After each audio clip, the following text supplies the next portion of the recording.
Министрлик акыркы коңгуроо салтанатына акча чогултууга тыюу салды. Быйыл республика боюнча акыркы коңгуроо салтанаты билим берүү мекемелеринде 2022 жылдын 9-июнунда саат 9:00 өтөт. Бул тууралуу билим берүү жана илим министрлигинин басма сөз кызматы билдирет. Маалыматка ылайык акыркы коңгуроо салтанатын уюштуруу жана өткөрүүдө окуучулардан жана алардын ата-энелеринен мыйзамсыз акча чогултууга катуу тыюу салынат.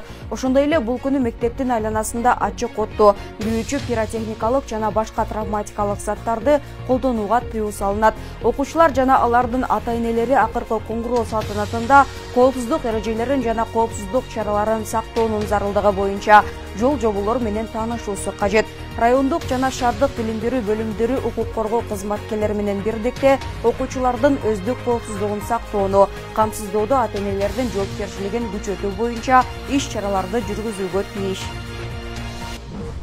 Тил маанилүү эмес. Улуу Британияга 1000 кыргызстандык жумушка жөнөтүлөт. Улуу Британияга 1000 кыргыз жараны жумушка жөнөтүлөт. Бул тууралуу эмгек, социалдык камсыздоо жана миграция министрлигинен билдиришти. Маалыматка ылайык Улуу Британия менен түзүлгөн келишимдин негизинде Кыргызстандан 1000 киши жумушка жөнөтүлөт. Министрликтин жарандарды чет өлкөгө ишке орноштуруу борборунун директору Кубандык Акматбеков алардын биринчи тобу 20 майда кете тургандыгын билдирди.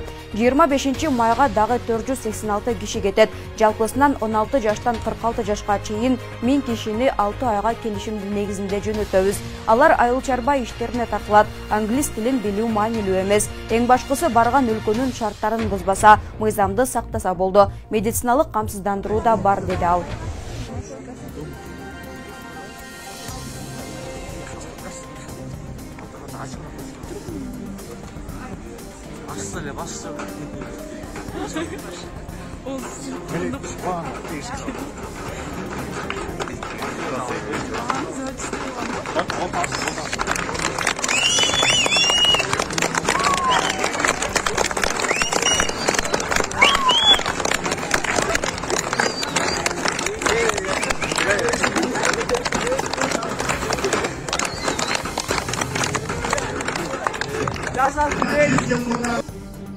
Урматтуу мекендештер, бүгүн 19 май 2022 жыл.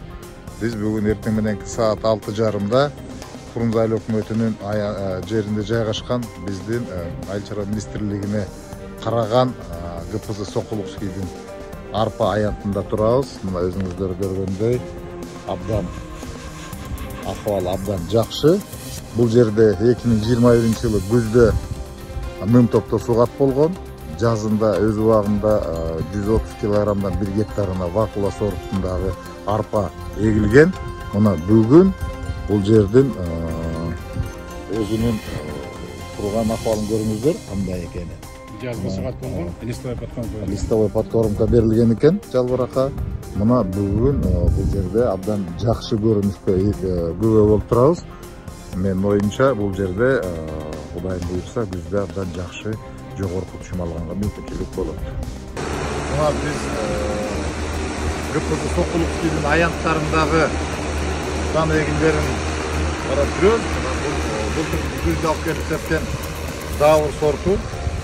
Жалпы Кыргызстандык дыйкандарга 1000 тонна тараттык эле. Акыбал абдан жакшы, көрүп атасыздар. Мынакей азыр бүгүнкү күндөгү заманбап технологияны ушул поледа пайдаланылып аткан экен.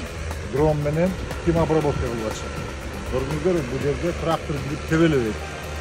Өзүңүздөр билесиздер, трактор өзүнүн дөңгөлөгүнүн баскан жеринде 10%га чейинки аянтты тебелеп жоктуп чыгарат. Ал эми бүгүнкү күндө бай түшүм компаниясынын аракети менен жасалып аткан услугалар, кызматтар бүгүнкү күндө биздин дыйкандарыбызга ушул багытта иш алып барыш керек экенибизди тастыкта көрсөтүп турат.